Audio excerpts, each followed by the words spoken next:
আল্লাহ জানেন তারা ধৈর্য রাখার জন্য কত চেষ্টা করছে, কিন্তু ভাগ্য খারাপ, ধৈর্য রাখতে পারি নাই।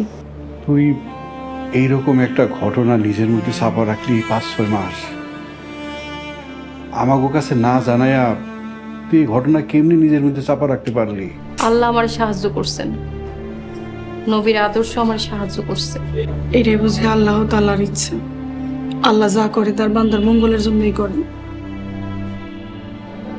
আব্বা, আপনারা অনেক কষ্ট করছেন, এখন থেকে আপনারা আমার লগেই থাকবেন। সরকারি বাসা পামু, বেতন চাপামু, খুব ভালোভাবে না হইলেও মোটামুটি ভাবে চইলা যাইব।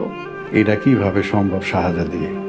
মা, তুমি তো জানো বাড়িতে আমাকে কিছু কাজকর্ম আছে, তাছাড়া আমি একটা ফার্ম দিছি মুরগির, 1000 মুরগির বাচ্চা উঠাইছি, শিহাবরে রাখাইছি ওটা দেখাশোনার লিগা।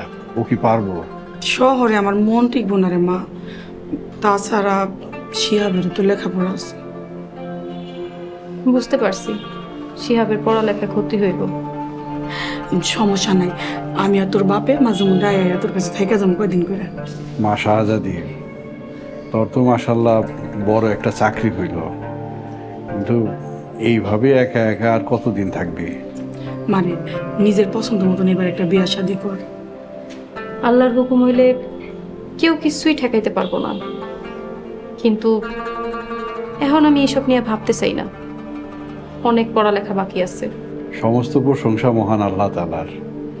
আল্লাহ তাআলার দরবারে কেউ যদি খাস দিলে চায়, আল্লাহ তাআলা তারে কখনোই নিরাশ করেন না। শাহজাদি, রবিন কি কোনো বিয়া শাদি করছে? আম্মা, তার কোনো খবরই আমার কাছে নাই। আচ্ছা, তোমরা আইসো, ভালো মন্দ কিছু বাজার করে নিয়ে আসি। আমি থাকতে তুই বাজারে যাবি কেন? তুই বল, তোকে বাজারটা তুই পাসি না? জি আপু। আমি যাইতেছি।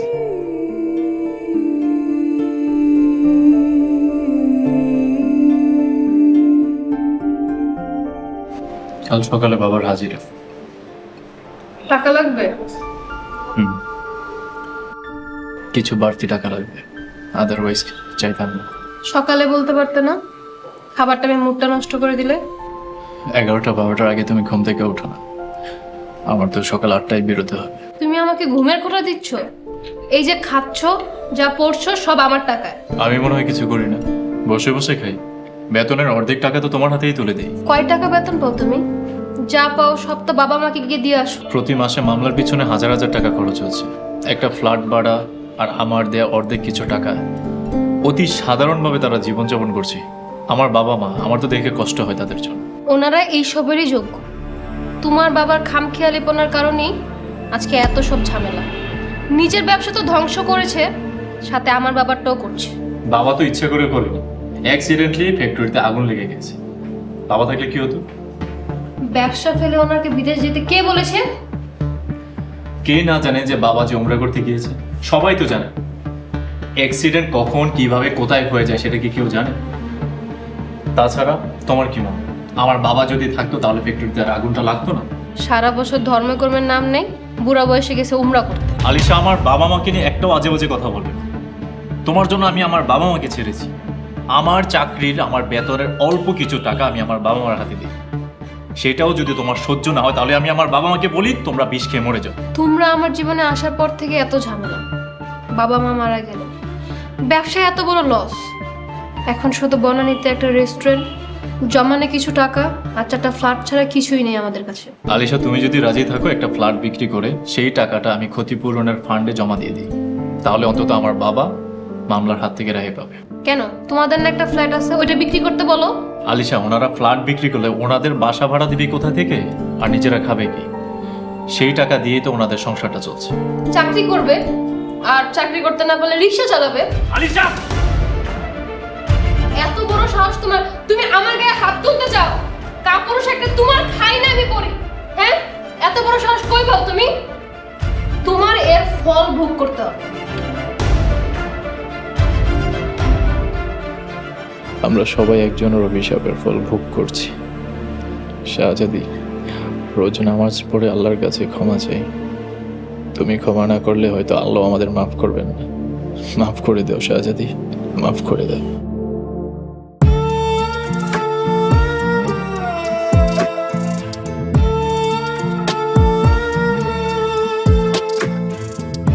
রবিন আসছিস বাবা? রবিনা মা, আরে ও রবিনা মা, তুমি কই গেলা গা? রবিনা মা, রবিন আসছে। কেমন আছো বাবা? নাস্তা করছিস বাবা? রুটি ভাজি আছে দেই। না না মা, আমি নাস্তা করে আসছি, এমনিতে অনেক লেট হয়ে গেছে। বাবা চল। বাবা 2 মিনিট বসো না, তাড়াহুড়ো করে কোথাও যেতে নেই। বৌমা কেমন আছে? আর তোমাদের বৌমা, ওর কথা বাদ দাও মা। একটা বাচ্চা কাচ্চা হইলে সব ঠিক হয়ে যাবে, একটু ধৈর্য ধর বাবা। সংসারে একটু একটু ঝামেলা থাকে, এই নিয়েই তো সংসার। কয়েকটা দিন যাক, তারপরে আস্তে আস্তে ঠিক হয়ে যাবে। কোনো কিছুই ঠিকও না বাবা, যত সময় যাচ্ছে তত পরিস্থিতি আরো খারাপ হচ্ছে। আলিশা আমাকে একদম সহ্য করতে পারে না। বাবারে তুই একটু মানায় নেওয়ার চেষ্টা কর, আমরা আর কয়েকদিন, অন্তত তুই ভালো থাক।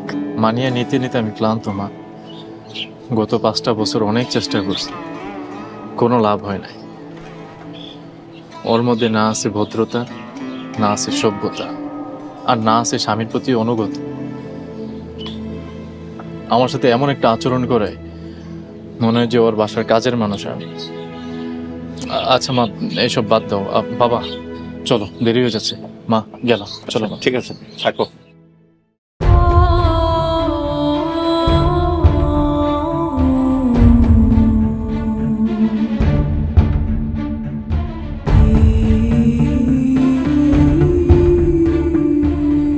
উকিল সাহেব, শুনানি কখন শুরু হবে? এই তো আমরা এখনই যাব, একটু আল্লাহ আল্লাহ করেন। কোনো সমস্যা? আপনার কোর্টে নতুন ম্যাজিস্ট্রেট সাহেবা এসেছেন, খুবই কড়া মানুষ, সঠিক বিচারের বিষয়ে এক চুলো ছাড় দেন না। আমার বাবার জামিন বহাল থাকবে তো? দেখেন মিস্টার রবিন, আপনার বাবা জামিনের শর্ত অনুসারে এখন পর্যন্ত 1 টাকাও ক্ষতিপূরণ দিতে পারেনি, তাই একটু ভয় হচ্ছে। কোথা থেকে দেব? আপনি তো সবই জানেন, এখন তো আবার নিজের জীবন চালানোই অনেক কষ্ট। তাছাড়া 1,40,00,000 টাকা ক্ষতিপূরণ কিভাবে দেব? এর জন্যই তো ভয় হচ্ছে। আমি তো আগেই বলেছিলাম, ম্যাজিস্ট্রেট সাহেবা খুবই কড়া মানুষ। 60টা মানুষের প্রাণ গেছে, যাদের সবাই ছিল গরিব অসহায়। ম্যাজিস্ট্রেট সাহেবা গরিব অসহায়দের প্রতি খুবই সহানুভূতিশীল। ক্ষতিপূরণের টাকা আদায় হয়নি শুনলে রেগে গেলে জামিন কেটে দিতে পারেন। বাবা তুমি ভেঙে পড়ো, আল্লাহকে স্মরণ করো। আমাদের এই বিপদ থেকে একমাত্র আল্লাহ উদ্ধার করতে পারবেন। তা তো অবশ্যই, আল্লাহ যেন ওনার মনে দয়ার সঞ্চার করেন।